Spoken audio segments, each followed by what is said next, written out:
Bit-bit ang mga gamit pantanim at mga seedlings ng mga piling puno. Maagang inakyat ng mga kawani ng San Agustin Municipal Police Station kasama ang mga criminology students ng Romblon State University at mga senior high school students ng Tablas Academy ang isang burol na napiling pagtataniman sa barangay de Nyahuana, San Agustin, Romblon.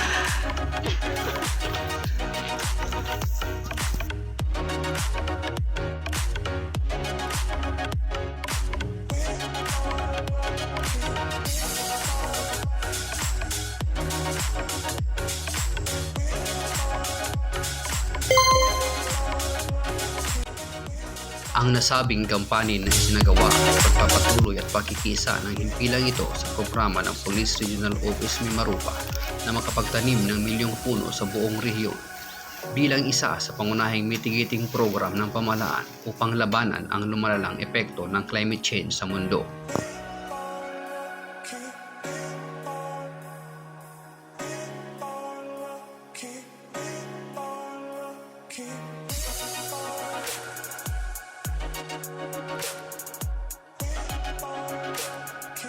Na kahit hirap sa pag-akyat ang ilang mga kabataan kasama sa nasabing activity, ay kita rin sa kanilang mga mukha ang kasayahan na maging kabahagi sa araw na yaon.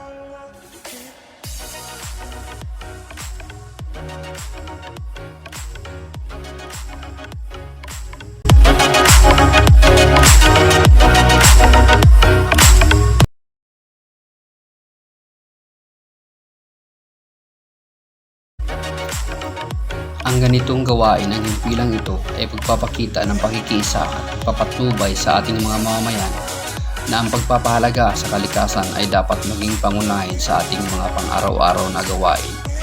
Pagpapakita ito ng isang halimbawa sa ating mga kabataan na ang kalikasan ay bahagi ng ating mga sarili, na kung wala ito ay mawawala na rin ang ating mga pangarap na magandang buhay sa hinaharap.